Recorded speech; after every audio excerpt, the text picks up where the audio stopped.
Hello. హా! So, ఈరోజు మనం ఆర్బిట్రేషన్ అంటే ఏంటో అర్థం చేసుకుందాం. ఆర్బిట్రేషన్ అనేది జనరల్‌గా ఒక సెటిల్‌మెంట్ టైప్ ఆఫ్ థింగ్. అసలు ఈ ఆర్బిట్రేషన్ ఎప్పుడు వాడతారు? ఎలాంటి సందర్భంలో ఆర్బిట్రేషన్ అనేది ఇన్వాల్వ్ అవుతుంది? ఇవన్నీ ఈరోజు మనం ఈ వీడియోలో అర్థం చేసుకుందాం. అసలు ఆర్బిట్రేషన్ కన్సిలియేషన్ యాక్ట్ అనేది 1996లో వచ్చింది మాట. ఇదేంటంటే 2 పార్టీస్ మధ్య డిస్ప్యూట్ ఉన్నప్పుడు, కానీ ఎక్కడైనా సెటిల్మెంట్ క్లాజెస్ కనిపిస్తున్నప్పుడు, అప్పుడు మోస్ట్‌లీ కోర్ట్ దీన్ని ఆర్బిట్రేషన్ సజెస్ట్ చేస్తది. సో, ఆర్బిట్రేషన్ అనేది ఒక complete settlement process. Where there is no legal punishments. But ఒకవేళ ఏవైనా ఎక్స్‌క్లూడ్ అయితే మాత్రం సేమ్ సీపీసీ లానే ఉంటుంది. So, understand the meaning of arbitration. Arbitration is flexible and conciliatory process for resolution business disputes in binding and enforced manner, wherein parties refer their dispute to neutral third party, the arbitrator, for the settlement without resorting a court action. So ఇక్కడ court ఇన్వాల్వేషన్ లేకుండా mostly business డిస్ప్యూట్స్ని settle చేయడానికి enforce అయ్యి party ఒక third పార్టీని చూస్ చేసుకొని న్యూట్రల్గా settlement చేసుకుంటుంది. ఆర్బిట్రేషనే తీసుకోవాలా బిజినెస్ డిస్ప్యూట్స్ కంటే? అలా ఏం లేదు. ఆర్బిట్రేషన్ అన్నది ఒక ఆప్షనల్ థింగ్ మాత్రమే. కానీ ఎప్పుడు ఆర్బిట్రేషనే తీసుకోవాల్సి వస్తుంది అంటే, ఆర్బిట్రేషన్ అగ్రీమెంట్ ఇప్పుడు నేను ఇద్దరం కాంట్రాక్ట్‌లో మనం ఏదైనా డిస్ప్యూట్ వస్తే ఆర్బిట్రేషన్‌కి వెళ్తాము అన్న ఒక క్లాజ్ ఉంటే, డెఫినెట్‌గా మీరు ఆర్బిట్రేషన్‌కెళ్ళాలి గానీ, ఆ క్లాజ్ ఉన్నప్పుడు ఏ కోర్టు కూడా ఆ కేస్ తీసుకోవడానికి ఎలిజిబుల్ కాదు.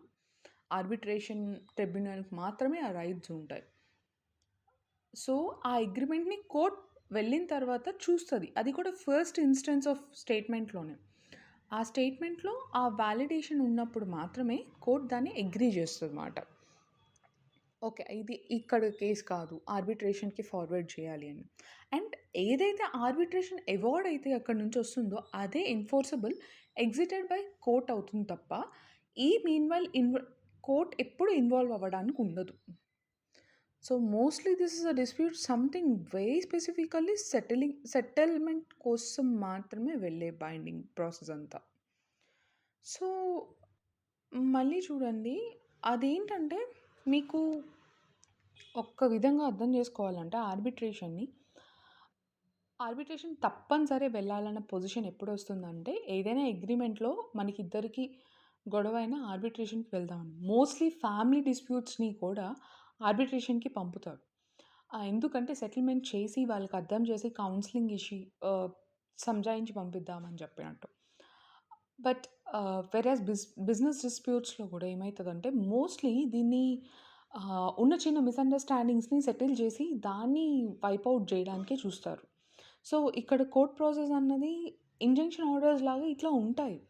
కానీ అవి గానీ వాళ్ళు పాటించకపోతే సేమ్ వితిన్ 90 డేస్‌లో వాళ్ళని అరెస్ట్ చేసి సేమ్ సీపీసీ ప్రాసెస్ లానే ఉంటుంది. సీపీసీ దీనికి ఎందుకు కోర్ట్ చేస్తది? ఈ కోర్ట్ కూడా ఏదైనా విషయం ఒకవేళ కోర్ట్‌లో జరిగే విషయము సెటిల్మెంట్ పాయింట్స్ ఎక్కువ చూస్తే, లైక్ ఫ్యామిలీ కేస్, అసలు ఫ్యామిలీ కేస్‌లో మనం ఎక్కడ కాంట్రాక్ట్ తీసుకోము. మనకేదైనా గొడవ అయితే ఆర్బిట్రేషన్‌కి వెళ్దాము అని. బట్ స్టిల్ కోర్ట్ ఏదైనా సివిల్ కోర్ట్ ఫైండ్ ఔట్ చేసింది. వీళ్ళిద్దరికీ ఈ ఎలిజిబిలిటీ ఉంది. సెటిల్మెంట్ ప్రాసెస్ ఉంది. ఆర్బిట్రేషన్ ఫార్వర్డ్ చేద్దామని. సో, డెఫినెట్‌గా అప్పుడు కోర్ట్ ఆ కేస్‌ని పర్టిక్యులర్‌గా ఆర్బిట్రేషన్‌కి ఫార్వర్డ్ చేయొచ్చు. జస్ట్ ఒక సెటిల్మెంట్ కోసం. ఇక్కడ ఈదర్ పార్టీస్ నుంచి ఆర్బిట్రేటర్స్‌ని హైర్ చేసుకుంటారు. అండ్ మ్యూచువల్‌గా ఒకళ్ళని హైర్ చేసుకుంటారు. ఇద్దరి కన్సెంట్‌తో. అప్పుడు డిస్ప్యూట్ సెటిల్ అవుతుంది.